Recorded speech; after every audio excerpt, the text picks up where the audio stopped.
একটা ক্রিমিনাল মামলা বিচার শেষ হতে কতদিন লাগে সম্ভবত সার্জিসের এটা কোনো ধারণা নাই। শেখ হাসিনাকে ফাঁসি না দিলে যাতে দেশে ইলেকশনের কথা না আসে, এইটা প্রচন্ড ইম্যাচিউরড একটা কমেন্ট। আমার বন্ধু সার্জিস সেই ইলেকশনে পার্টিসিপেট করবে না, তাই তো আমি এটা দেখতে চাই।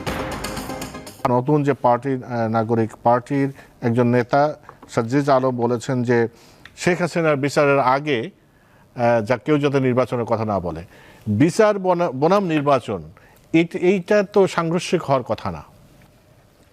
ওকে, দুইটা প্রসঙ্গ যেহেতু তুলেছেন যে শেখ হাসিনার বিচার এবং এই বিচারের সাথে নির্বাচন, এই ব্যাপারটা বলার আগে আমি নিজের অবস্থানটা ক্লিয়ার করি। সবার আগে শেখ হাসিনার বিচার অবশ্যই হতেই হবে, কোনো ডানে বামে কোনো কথা নাই। শেখ হাসিনার বিচার হওয়ার জন্য এখন ব্যাপারটা হলো এক্সট্রাডিশন ট্রিটিতে ভারত তাকে ফেরত পাঠাবে কি পাঠাবে না, তারপর ডিপেন্ড করবে সেটার এক্সিকিউশনটা হলো কি না। ফর দ্য টাইম বিং আমরা ধরে নিলাম তাকে পাঠাইলই না, ভারত তাকে আমৃত্যু রেখে দিল, ইয়েট তার বিচারটাকে যদি হয় বাংলাদেশে, এটা কিন্তু প্রত্যেকটা ফ্যাক্ট ধরে ধরে ধরে ধরে তার বিচারটা হতেই হবে। এবং বিচারের সাথে নির্বাচনের এই ব্যাপারটা মোটেই সাংঘর্ষিক কোনো ব্যাপার না, যার কথা বললেন আমার খুব ভালো বন্ধু। কিন্তু আমার মনে হয় যে রাজনীতি যে মুহূর্তে করতে এসেছে, এই মুহূর্তে তাদের কিন্তু আর অনেক এক্সকিউজ দেওয়ার কোনো সুযোগ নেই। এতদিন একটা সুযোগ ছিল, গণ অভ্যুত্থানের অংশ, ছাত্রদের অংশ, রাজনৈতিক দল হয়ে ওঠে নাই। কিন্তু এখন যা বলবে প্রত্যেকটা ওয়ার্ড ধরে ধরে রাজনৈতিক এলিমেন্ট দিয়েই কিন্তু মাপাটা হবে।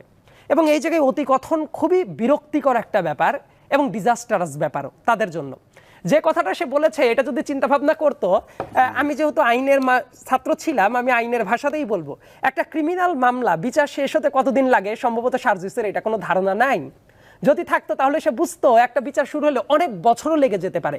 ইনফ্যাক্ট আমি ব্যক্তিগতভাবে এটা চাই না একটা আইওয়াসের বিচার আসলো, ধরলাম, বিচার করে দিলাম। নো, এই বিচারের পর একটা প্রশ্নবোধক চিহ্ন বসে যাবে। যে ব্যাপারটা শাহবাগ কেন্দ্রিকতায় হয়েছে, ওই টাইমের জুডিশিয়াল প্রসেসের উপরে প্রশ্নবোধক বসানোর স্পেস কিন্তু আছে। এখনও অনেকে ঢাক ঢাক গুড়গুড় করতে পারে, কিন্তু আমি বললাম শাহবাগের ওই সময়ে যে বিচারিক যে ব্যবস্থাটা ছিল, সেটার প্রপার বিচারিক ব্যবস্থায় সেটা কাজটা করা হয় নাই, এই কারণে প্রশ্ন তোলা যায়। আমি চাই এই আওয়ামী পারপেট্রেটর যারা ছিল তাদের প্রত্যেকের বিচার একদম টু দা পয়েন্টে হওয়া উচিত, তাতে যত সময় লাগে লাগুক। কিন্তু সে যখন বলবে যে বিচার না হলে কেউ যাতে ইলেকশনের কথা মুখেও না আসে, শেখ হাসিনাকে ফাঁসি না দিলে যাতে দেশে ইলেকশনের কথা না আসে, এইটা প্রচণ্ড ইম্যাচিউরড একটা কমেন্ট। তার কারণটা হলো, যদি তার প্রপার বিচারও করতে হয় অনেক লম্বা একটা সময় দরকার। ইনফ্যাক্ট এই টাইমের ভেতরে যে ইলেকশনের কথা তারা বলছে, তাহলে তো আমি যদি সরলভাবে বিশ্বাস করি শেখ হাসিনার যতদিন ফাঁসি না হবে তার কথাতেই, তাহলে তো অন্তত পক্ষে আমার বন্ধু সার্জিস সেই ইলেকশনে পার্টিসিপেট করবে না, তাই তো আমি এটা দেখতে চাই। সার্জিস যে কথাটা বলল, যদি সে এটাকে বিশ্বাস করে, অন্তত পক্ষে শেখ হাসিনার পূর্ণাঙ্গ বিচার হওয়ার আগ পর্যন্ত সার্জিস ইলেকশন করবে না, এটাই তো হওয়া উচিত। সে যা বললো সে অন্তত নিজে যদি বিশ্বাস করে। কিন্তু আমি যদি দেখি যে শেখ হাসিনার বিচার শেষ হয় নাই, শেখ হাসিনা ফাঁসির কাছে ঝুললো না, এটা একটা ইলেকশন হচ্ছে, সার্জিসও ইলেকশনে পার্টিসিপেটের জন্য দৌড়াদৌড়ি করছে, তাহলে তো তার নিজের কথা সে নিজেই বিশ্বাস করলো না। এবং এই টাইপ কথাবার্তা বলার চেয়ে আমার কাছে যেটা মনে হয়, ইলেকশনের টাইমে ইলেকশন হোক, বিচার ব্যবস্থা তো স্বাধীন। আমরা যদি মনে করি দেশের জুডিশিয়ারি স্বাধীন, তাহলে স্বাধীনভাবেই তার কাজ করতে দেওয়াটা উচিত।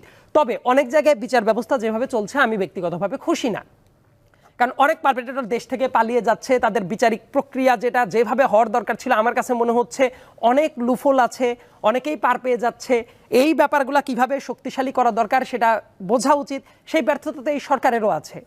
এমনকি রাজনৈতিক দল যখন হয়ে গেছে, এই ব্যাপারটা একটু মাথায় রাখতে হবে। কেন ছাত্রদের প্রতিনিধিরা সরকারে ছিল না? তাহলে তো এতদিন তারা কি করলো?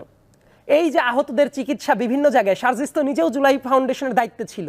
তাহলে ওই জায়গায় যদি কোনো ঘাটতি হয়, তাহলে তো এই ঘাটতিগুলোর ব্যর্থতার দায়ভার তো তাদের উপরেও এসে পড়ে।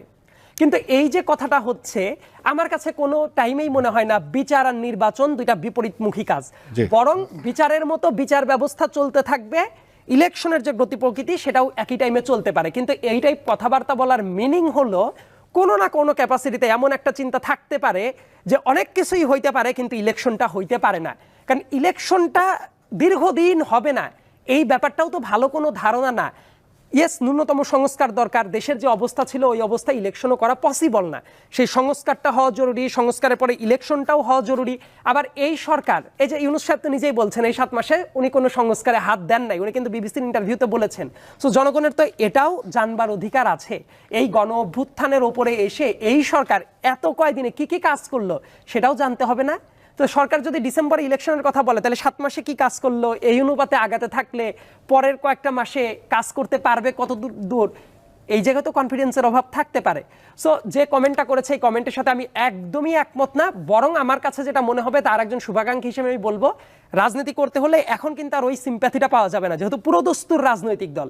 এখন এই অতি কথন যত দূরে রাখা যায় ততই ভালো।